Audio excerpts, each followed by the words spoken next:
à tous. Aujourd'hui, nous allons vous présenter un tutoriel qui concerne OpenOffice. Ce dernier qui est considéré comme une suite bureautique libre fondée sur StarOffice. Cette suite qui contient plusieurs modules. En cliquant sur OpenOffice, voilà les différents modules qui s'affichent. Premièrement, on a le texte qui est destiné aux documents textuels. Puis on a le dessin. C'est un outil de dessin vectoriel pour les différents schémas ainsi que les illustrations simples. Présentation qui permet de composer des présentations sous forme de suite de diapositives. Formule au maths, c'est pour la composition des formules mathématiques. Base de données pour la création des données. Et classeur qui s'agit d'un tableur de 1024 à la puissance 18 colonnes par feuille et qui dispose de nombreuses fonctions. De multiples utilisateurs peuvent travailler sur la même feuille de calcul, traitement de certains macros d'Excel, traitement et analyse des données ainsi que la génération des graphiques. Pour tous ces modules, on va focuser sur le module calque, le module classeur, tout en essayant de vous montrer certaines fonctions utiles pour faciliter son utilisation. On clique sur classeur, une interface qui s'affiche, voilà, elle est là. Ici en haut, on a une barre de menu, puis on a une barre des icônes, et si on descend, on a une autre barre des icônes avec la mise en forme. Et voilà ici les différentes cellules avec des lignes et aussi des colonnes. Cette case qui est entourée de noir, on l'appelle cellule. Par exemple, ici c'est cellule D7, ça veut dire ligne, colonne. Et voilà, maintenant on va vous présenter, ou plutôt on va vous montrer les différentes fonctions qui va vous servir dans le calcul de plusieurs choses dans votre vie quotidienne. Et pour la première fonction, c'est pour ce qui concerne un tableau de certains étudiants avec différentes matières qui contient les notes. Donc je vais taper étudiant dans cette cellule. Étudiant. Puis les matières, c'est par exemple informatique.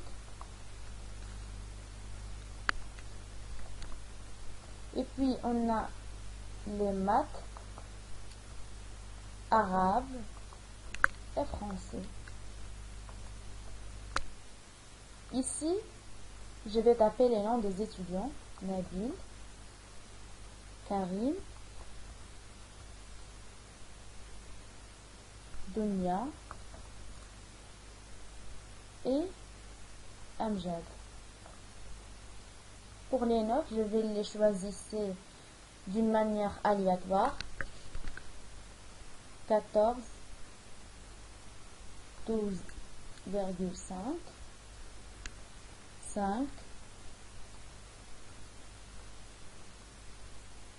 et pour Amjad c'est 7. Les maths 15, 6, 4 et 10. L'arabe 14, 3,5, 9 et 18. Dernièrement pour le français 13,5, 2, 3 et 14,5. Pour les fonctions que je vais présenter, c'est par exemple, je vais faire la somme. C'est que pour le classeur, il est nécessaire de commencer par le signe égal pour toutes les fonctions qui sont pratiquées sur ce classeur. Donc je vais taper égal, somme, entre parenthèses, je sélectionne depuis cette note jusqu'à la dernière et je ferme les parenthèses. Et puis, j'ai la somme. Je vais écrire là la somme pour ne pas oublier ce que j'ai calculé. Moyenne, minimum, maximum. Pour les autres étudiants, je vais seulement étendre cette cellule jusqu'à la dernière cellule. Et je vais obtenir la somme pour les autres notes des autres étudiants.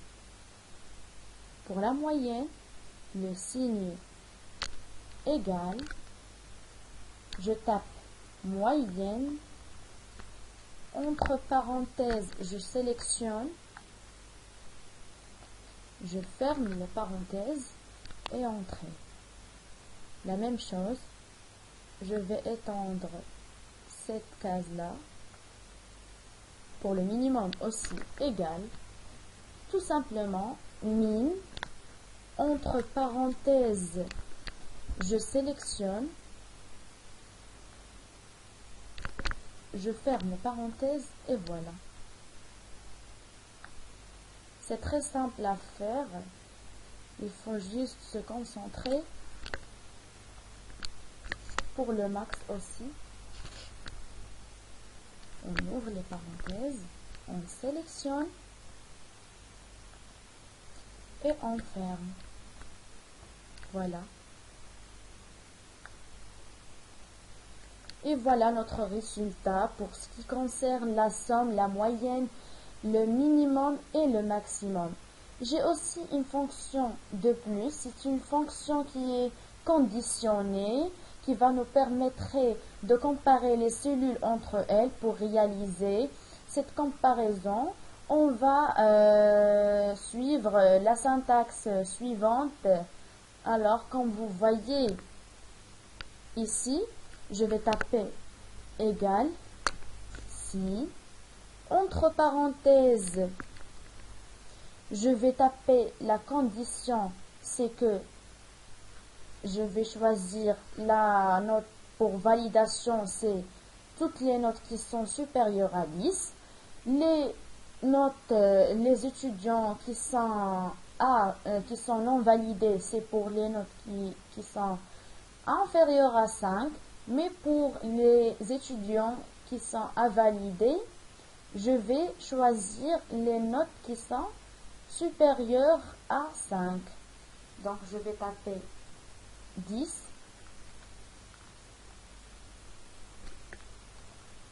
10, supérieur ou égal à,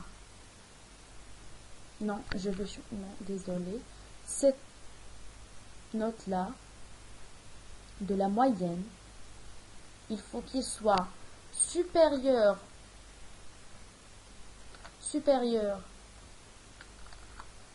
ou égal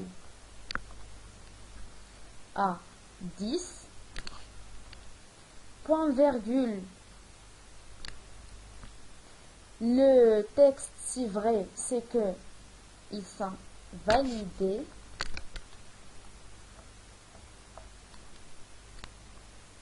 point virgule aussi, je vais taper l'autre texte de condition ou bien l'argument de condition, c'est si, entre parenthèses, et on ne doit pas oublier ces parenthèses, 10, désolé, 10, inférieur à 5,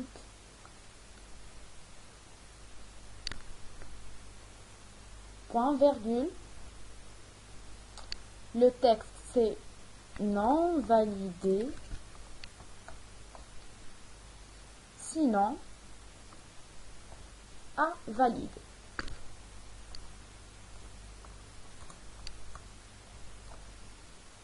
Guillemets et entre parenthèses, j'espère que je n'ai pas oublié une certaine chose, deux parenthèses, et on va cliquer sur Ok.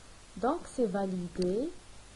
Comme vous voyez là, c'est normal parce que la moyenne c'est 14,12. Donc, c'est normalement, il faut qu'il soit validé. Je tendre jusqu'à la dernière. Et voilà. J'ai 3 qui sont à valider et un qui est validé. Ben, ces fonctions sont très simples à les pratiquer. Seulement, on doit suivre ces étapes que j'ai déjà citées devant vous.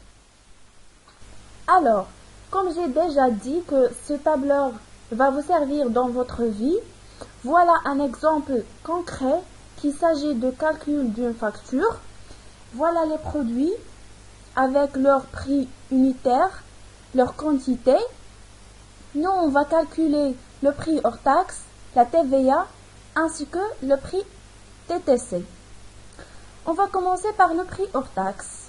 On va mettre égal. Voilà. Et on va faire une multiplication entre le prix unitaire et la quantité. Et puis, on va étendre jusqu'à la dernière cellule. Voilà les différents prix hors taxe de différents produits. Maintenant, on va calculer la TVA. Pour la TVA, on va mettre égal, puis on va faire une multiplication entre le taux TVA qui est 20% et le prix hors taxe. On va faire encore une fois, on va étendre jusqu'à la cellule, la dernière cellule.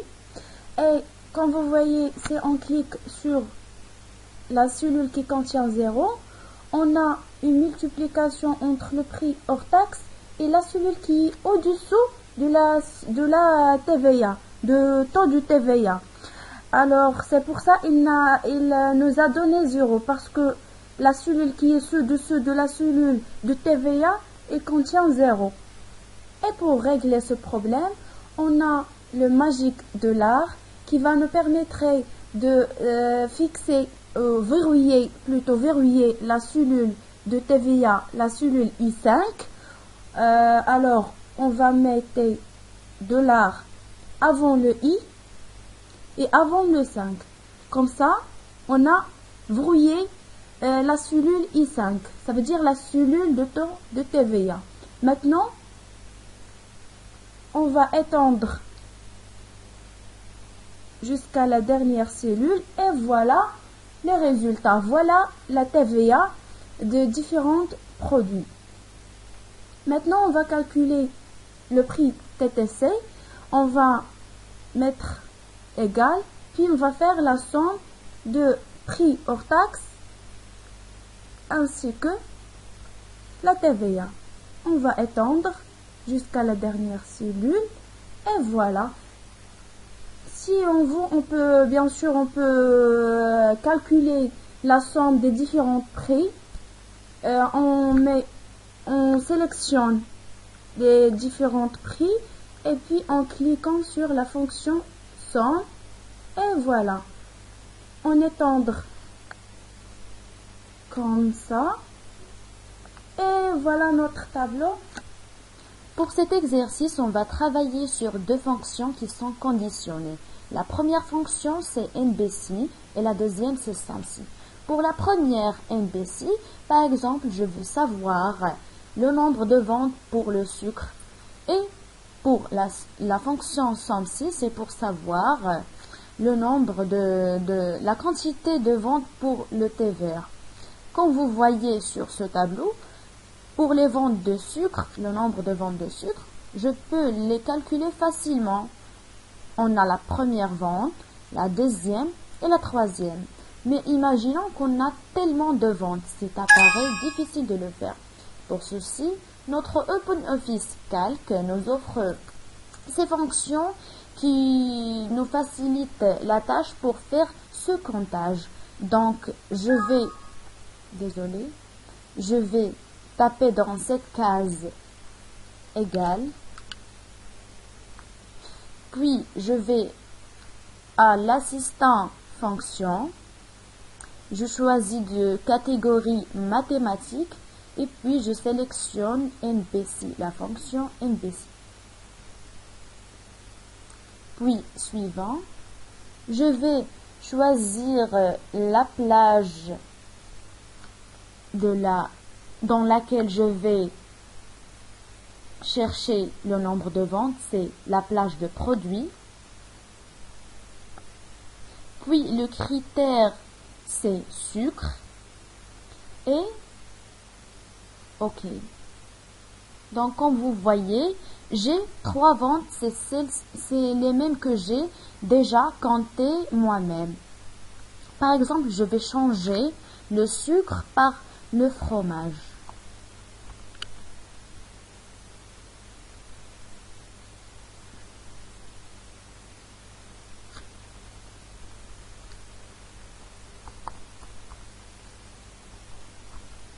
On a 2 ventes, on va les compter nous-mêmes, la première vente et la deuxième vente. Donc c'est très simple à faire. Mais pour la deuxième fonction qui est somme-ci, la même chose, je vais taper égal, puis je vais à l'assistant fonction, catégorie mathématiques toujours, et je choisis somme-ci.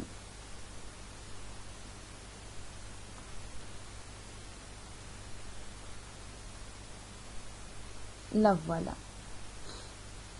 Puis, suivant, la plage, c'est celle-ci des quantités. Non, c'est la plage, c'est des produits. Désolé. Le critère, c'est le thé vert. Mais pour la plage de la Somme, parce qu'on veut que la somme soit au niveau des quantités, on choisit cette plage. Et OK. Voilà, nous avons 2279 quantités. C'est la quantité du thé vert qui est vendu pendant cette durée. Et pour donner un autre sens à ce tableau, on va jouer avec et on va le sélectionner pour faire un diagramme. On voit cette petite icône qui contient le nom de diagramme. On clique et on obtient un diagramme. On peut choisir n'importe quel type de diagramme, c'est au choix. Par exemple, barre ou bien secteur.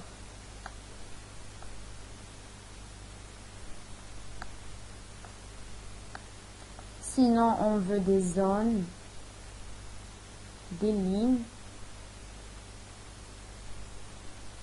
des dispersions, des bulles, des toiles. Je trouve que c'est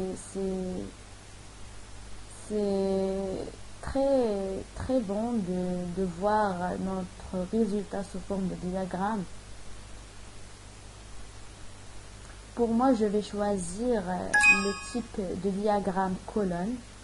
Après, je vais aux éléments du diagramme et je vais définir les axes. Par exemple, l'axe X, je vais le définir en tant que produit.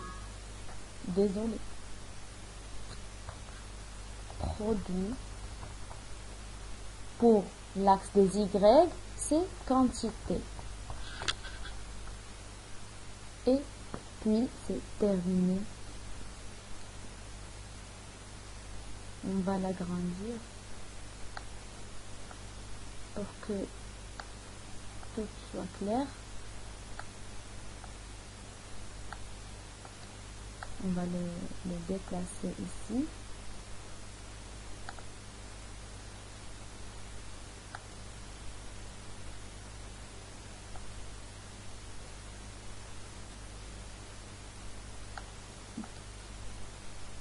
Vous jouez avec, vous choisissez n'importe quel diagramme que vous appréciez. Et bon, voilà notre diagramme de vente selon les produits et les quantités. Et pour conclure notre tuto, on va vous présenter quelques fonctions qui sont vraiment assez simples mais très intéressantes. Et on va commencer par la première fonction, c'est comment convertir les caractères en majuscules. Par exemple, on prend bravo et on va la convertir en majuscule. Alors, voilà, égal, majuscule, et on clique ici. Voilà, le caractère était transformé en majuscule. On a la deuxième fonction, c'est la fonction de nom propre. C'est comment convertir la première lettre de chaque mot d'une chaîne et le reste, ça reste en minuscule. Par exemple, Iman Aïcha. Voilà. Égal nom propre.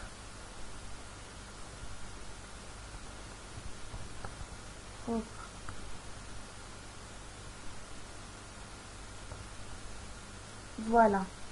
Le premier caractère est écrit en majuscule. La troisième fonction, c'est une fonction qui nous permet de calculer les caractères. Par exemple, on prend le premier exemple. Voilà. Égal NBK.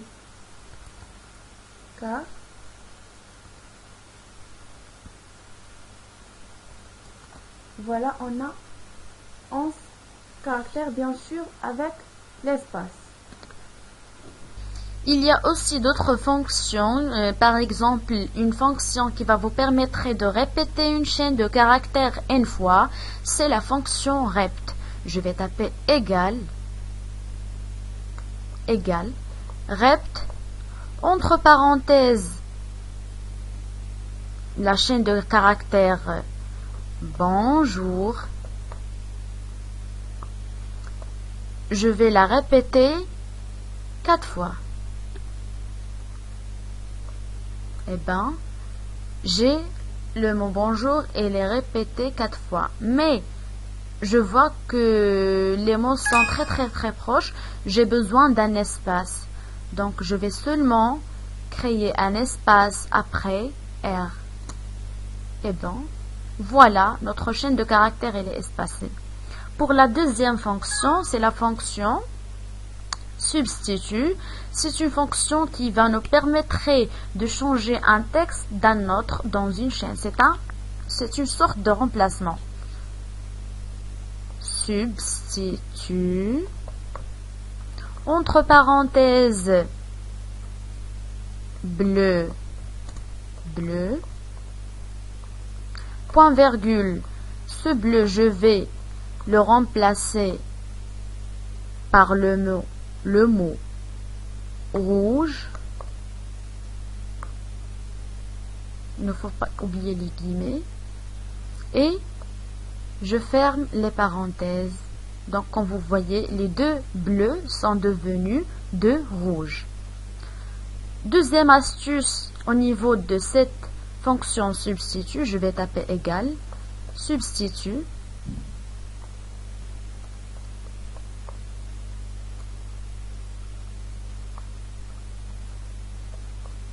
entre parenthèses, je vais garder le même exemple pour qu'on puisse comparer entre les trois exemples que je vais citer par la suite. J'ai fait le premier exemple, le deuxième, et après je vais faire un troisième. Donc pour ce deuxième, j'ai bleu, point virgule bleu. Je veux qu'une seule chaîne de caractères qui va se remplacer par une autre. Et je veux que seulement la première chaîne de caractères qui contient bleu va devenir la chaîne de caractères qui contient un rouge. Je vais taper 1 et hop, comme vous voyez, la première chaîne de caractères qui est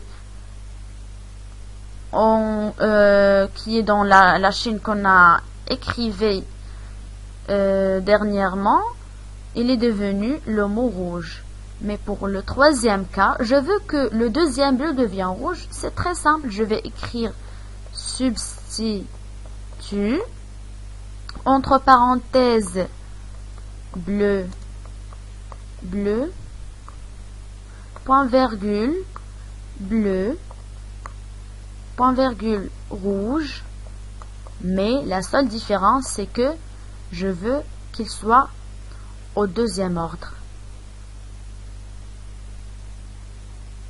Eh bien, c'est très simple et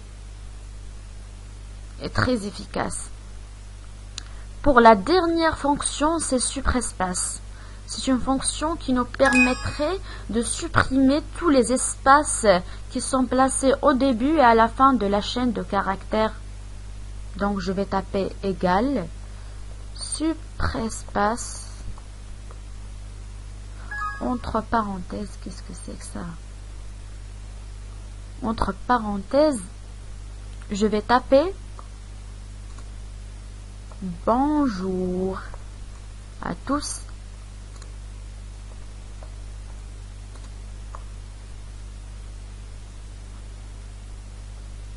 Eh bien, on n'a pas d'espace ni au début ni à la fin de la chaîne de caractères. Presque on a fait le tour sur ce qui concerne OpenOffice Calc, en espérant que vous avez bien assimilé notre présentation et au prochain tuto.